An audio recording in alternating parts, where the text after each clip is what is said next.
nature, but we won't go down that road. Point is,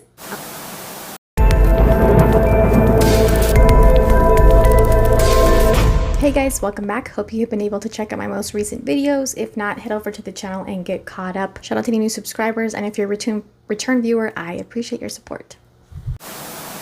In case you weren't aware, Rebel Moon Part 2, The Scargiver, does come out April 19th, just a few days away. There have been a lot of, promotions and, press interviews and articles and all of that stuff coming out from the cast and from Zack. Plenty of things that we've heard before as far as, the film, the universe, and the history of it and all of that.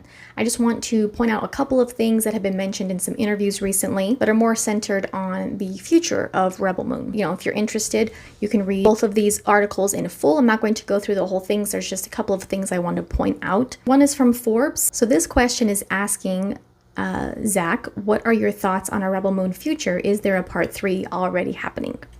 Zack responded, we have definitely been working on a part 3 as far as the story goes.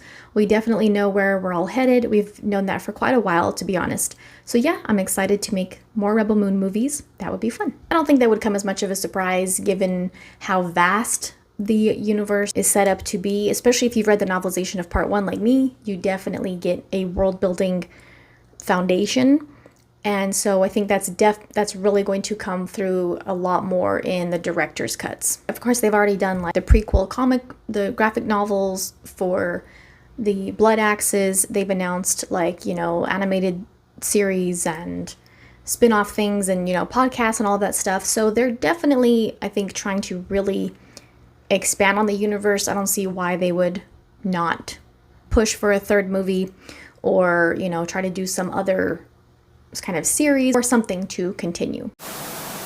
In another interview with Looper, they mentioned Army of the Dead, which has come up pretty often in some recent interviews with Zack too, since that was also a Netflix original project. A lot of people kind of want to get an idea of if that's going to move forward with more projects as well. They ask, I don't know how much you can tell me about Army of the Dead, Las Vegas at this point.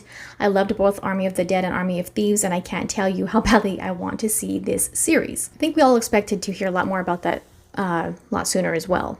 Zack said, yeah, I do too. I keep telling Netflix that we need to go ahead and do some more, and they keep encouraging me to make more Rebel Moon movies, but I feel like this Army universe is really very rich and fun, and zombies never go out of style, so it just feels like a no-brainer to me. So clearly, they are still going to, most likely continue making more animated series that I think we were expecting to see more of a long time ago.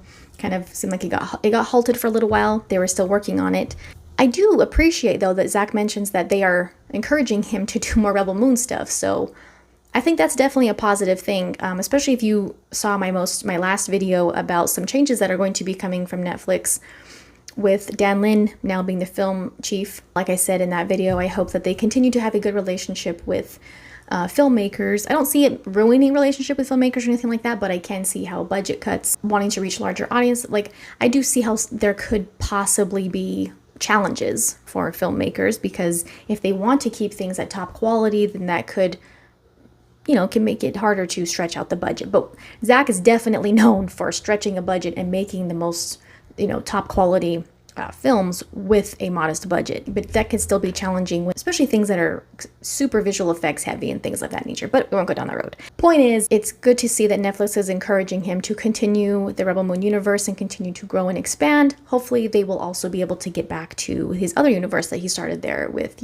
Army of the Dead, Army of Thieves, and, be able to expand on with those projects as well. Like I mentioned, there have been a lot of, video clips and interviews coming out with Zack and the cast. I've been sharing all of those on social media. You can read both of these articles in full if you want to get the entire, all the questions and answers that they went through. So Rebel Moon Part 2, The Scargiver, drops April 19th. Director's cuts come out the same day, hopefully sometime in August, and I'll definitely stay updated on that for when they do share the exact release date. Looking forward to all of that good stuff. Thank you guys for watching. Check out the links in the description, including the Hive Marketplace storefront, and anything you might have missed recently on the channel. I appreciate the support. See you guys soon.